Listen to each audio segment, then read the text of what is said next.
ဟေးရတော့ချိုးပြီးမှုေးနေတာပဲအော်ဆိုလာဆိုင်အားလုံးပဲမင်္ဂလာပါကရင်မွေးဟင်းကားလေးချက်ထားပါတယ်ကရင်နှစ်သက်ကူကိုဂုံပြူတော်အားဖြင့်ချက်ရလဲလွယ်စားလို့လဲကောင်းစီလဲမပါတဲ့ကရင်မွေးဟင်းကားပူပူဆက်ဆက်လေးစွဲရအောင်ခင်ဗျတီမီဝီကရင်မွေးဟင်းကားချက်ဖို့အတွက်မွေးဟင်းကားရဲ့ထုံးစံတိုင်းငါးရဲ့စပလင်ရဲ့စနွင်းမုတ်စားဟင်းရွက်မုတ်ထည့်ပြီးတော့ငါးကိုပြုတ်ထားလိုက်ပါမယ်ပြီးရင်အယိုးထွင်အပြောင်းကိုလည်းလှီးပြီးတော့စနွင်းလေးနဲ့စိန်ထားလိုက်ပါမယ်ဟင်းရည်တဲဖို့အတွက်ကတော့ရင်နွေးပုတ်ပွက်ဆူအောင်တည်ထားလိုက်တယ်ကြက်သွန်နေဦးများများကိုလည်းလှီးထားပြီးတော့ကြက်သွန်ဖြူချင်းနဲ့စပလင်တစ်ချောင်းလောက်ကိုလည်းကျွန်တော်ထည့်လိုက်ပါမယ်အယိုးနှွေထားတဲ့ငါးတွေထည့်နာလေးတဲ့ကြက်သွန်နေကြက်သွန်ဖြူချင်းစပလင်ထည့်ငါးပြုတ်ရည်ပါထည့်ထားပါတယ်ငါးပြုတ်ထဲမှာစပလင်ထည့်ပေမဲ့ဒီကရင်မွေးငါးကတိမတက်တာဖြစ်တဲ့အတွက်ကြောင့်စပလင်ကိုဟင်းရည်ချက်တဲ့အချိန်မှာလည်းထပ်ပြီးတော့ထည့်လိုက်ပါတယ်ပုတ်ပွက်ဆူလာပြီဆိုရင်တော့ငပိစိမ့်စားအရေးဖြော်ထားတာလေးထည့်ပါတယ်တချို့တွေကတော့ငပိရေချိုထည့်ပါတယ်ခဏလေးတည်ထားပြီးတော့တီးထားတဲ့ငပြောဥတွေထည့်ငပြောဥနူးသွားအောင်ခဏလေးပြန်တည်ပြီးရင်အရသာအတွက်ငပြားရည်စာဟင်းရွက်မုတ်လိုစလိုလိုက်နိုင်ပါတယ်ပြီးသွားပြီဆိုတော့မှအဖုံးလေးအုပ်ပြီးတော့ခြားကန်ဒီမှာမှငရုတ်ကောင်းများများလေးခတ်လိုက်တာပါပဲခင်ဗျာစီတက်စရာမလို့စီများများမပါတဲ့ကရင်မွန်ဟင်းကားချိုချိုမွမွေးလေးရပြီဖြစ်ပါတယ်ကရင်မွန်ဟင်းကားရဲ့အရသာကငါးရဲ့အချိုဓာတ်ကြက်သွန်ဖြူရဲ့အချိုဓာတ်နဲ့စပလင်းချင်းငရုတ်ကောင်းတို့ရဲ့အမွှေးနှံ့တွေကြောင့်ချိုချိုမွမွေးလေးနဲ့ပို့ပြီးတော့စားလို့ကောင်းမှသိကြပါတယ်မွန်ဟင်းကားပကံတွေကိုမိမိစားခြင်းနဲ့အသီးရွက်တွေထဲကျွန်တော်ကတော့ပူစီနံပဲသီးနန်နန်ပင်အဆက်အတွက်ငရုတ်သီးအကျက်မုတ်မသုံးမနဲ့ငရုတ်သီးအစိမ်းကိုထောင်းပြီးတော့စားကြပါတယ်ကဲစားပါပြီဗျာဒါလေးကတော့ကရင်မွန်ဟင်းကားကရင်မုတ်တီပေါ့နော်သူကကျွန်တော်တို့ရန်ကုန်မွန်ဟင်းကားတို့မော်လမြိုင်မွန်ဟင်းကားတို့လိုစီတက်တာတွေပါတယ်ထည့်စရာမလိုဘူးတခါလေးငါးပြုတ်ပြီးတော့တန်းချက်လိုက်အောင်မယ်လောက်ရလဲလွယ်စားလို့လဲကောင်းနန်လေးကလည်းမှုေးချက်နေနဲ့တရေကြ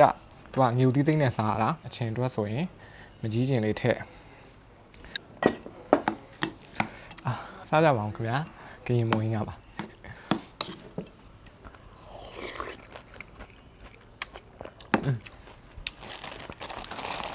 share လေးပဲ look at here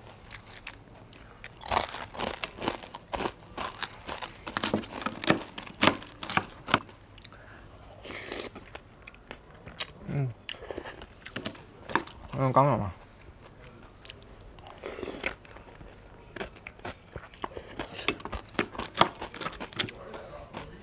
ချိုးနေအောင်မျိုးစည်းသိမ်းပို့ထည့်လာအောင်ပို့တာဆက်ပြဲလေးသူကစီတက်ဆရာမလို့မွေးငါးထဲမှာစီတွေအများကြီးဖြစ်မနေတော့ဘူးပေါ့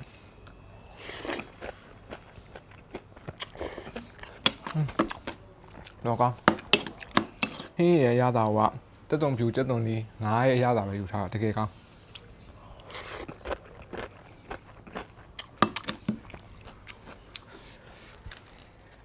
စီနာလေးပို့တာပို့ထည့်လာမယ်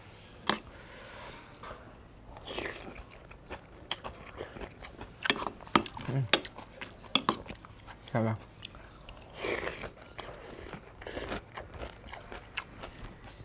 ဘာသာတော့ပါ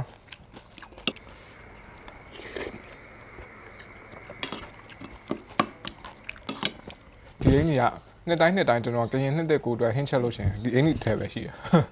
ဒါဆို3နှစ်မြောက်လားမသိဘူးဖြစ်နေဒီအင်းကြီးဝင်တာ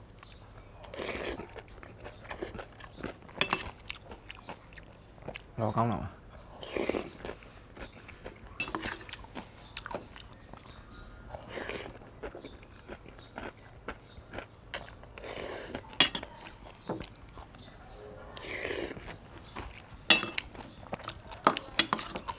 ဟဲ့ရတယ်တကယ်ချိုးနေတာ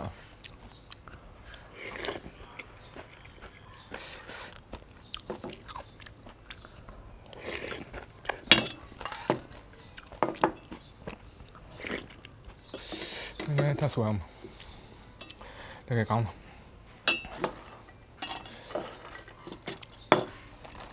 ပါအေး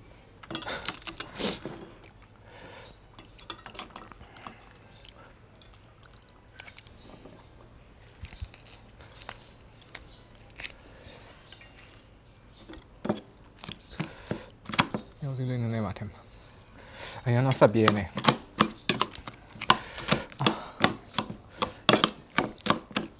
ချိုးတွေတောက်ယူနေပါပြီလို့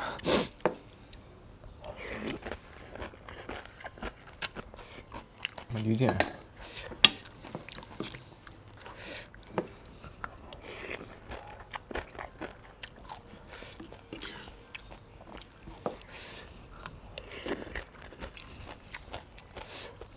ကောင်းလား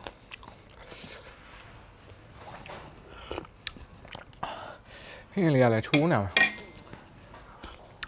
နှစ်ပွဲတော့စားပြီးနေဒီနေ့ကပိတ်ရလည်းဖြစ်တော့တနေ့လုံးကရင်မွေးငါစားပြီးတော့အေးစစ်စစ်အိမ်မှာနှက်လိုက်တော့မှာချက်ရလဲလွယ်စားလို့လည်းကောင်းတဲ့ကရင်မွေးငါလေးစားကြည့်ကြပါအောင်ခင်ဗျာလုံးဝထိမိကွေးစီရမယ်တဒါ